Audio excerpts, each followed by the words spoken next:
The Trump administration insists on withholding funds to states with policies they don't like. Now a coalition of states is fighting back. 20 of them have filed suit against the administration over executive orders signed last month, threatening federal funding for so-called sanctuary cities that don't comply with Trump's immigration agenda. They argue in two separate lawsuits that the funding cuts could have drastic effects on state projects like disaster relief and bridge and airport construction. Attorney General Peter Narana of Rhode Island, where one lawsuit was filed, wrote in a statement, quote, "We are experiencing creeping authoritarianism in this country, and as a people, we must continue to resist." With us now is Michigan Secretary of State and author of The Purposeful Warrior, Standing Up for What's Right When the Stakes Are High, Jocelyn Benson. Thank you so much for joining us this morning. Thanks for having me. I guess first and foremost, how do you square the circle with Donald Trump with this executive order saying they're withholding federal funds for you guys doing kind of states' rights with Republicans and conservatives who've always said state rights above all? How do we explain to people how that makes any kind of sense?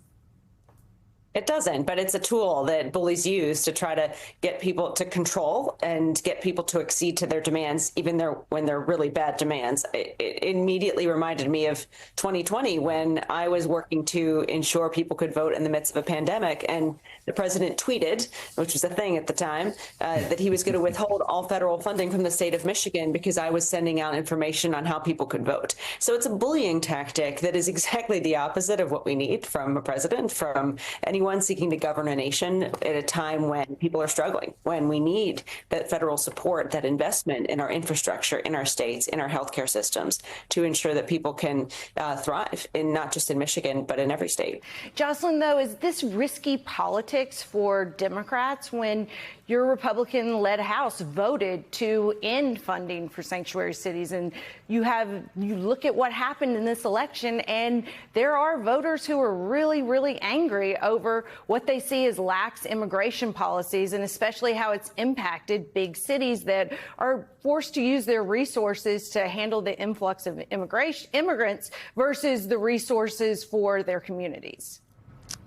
Well, what I've seen in Michigan is that the root of the anger, whether it's directed outward or inward, is economic strife, meaning in Michigan, people are struggling. We want to be able to afford childcare. We want to be able to afford to buy a home in the communities we live in. And every time a leader is not focused on solving that issue, yes, that anger does bubble up into other areas. But that isn't a reason to shift focus away from what the people of Michigan or people of our country really need right now, which is leadership that's going to reduce the cost of living, that's actually going to make your life easier. And you can do that while also standing by our values, which is being inclusive, which is being welcoming, and which is being a country that thrives together.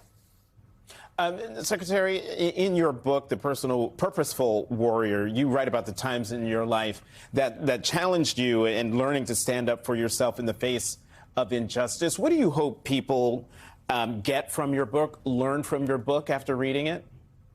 Well, in this moment in our country, I mean, this started as a book to talk about what happened in 2020 and what it was like to stand up to a president of the United States in a coordinated effort to overturn our democracy, to blunt the will of the people. But what it evolved into was really a call to action for us all in this moment to be warriors on behalf of ourselves, our loved ones, our nation, our communities. And it's a how-to guide as to how to stand up to bullies or in the workplace or in the presidency who may be trying to rip away who we are. We have much more strength than people in power oftentimes give us as citizens, but we've got to use that power to fight back, to speak the truth, to step forward, especially in moments like this when so much of who we actually are as Americans is at risk. One of the things that we've seen over the last few months is different governors taking different tactics when it comes to dealing with Donald Trump and how they can continue to make sure they get resources to their state, not getting on his bad side. You're running for governor. How would you do that? What does it look like to balance that, standing up and fighting back like you're talking about, and making sure that your state continues to get what it needs?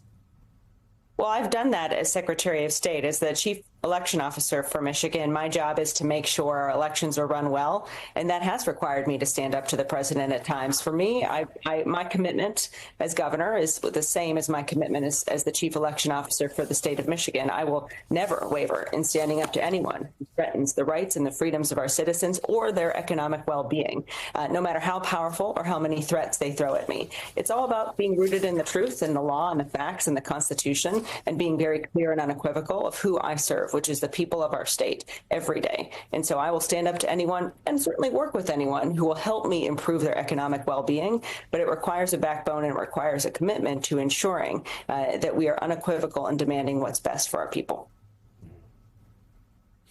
Secretary, the threats, you were talking earlier in this segment, the threats that you were receiving, either Michigan or you personally, in 2020 versus the threats that you personally or the state's receiving in 2025, have they gotten worse?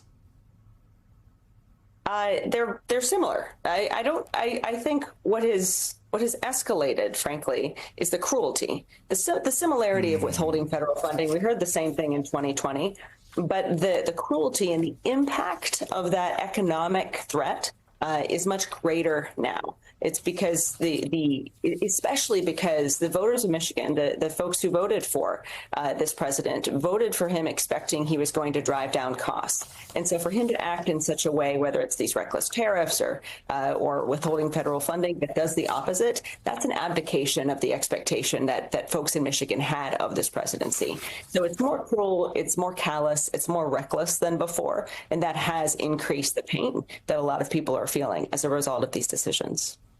Michigan Secretary of State Jocelyn Benson, thank you very much. Congratulations on the book.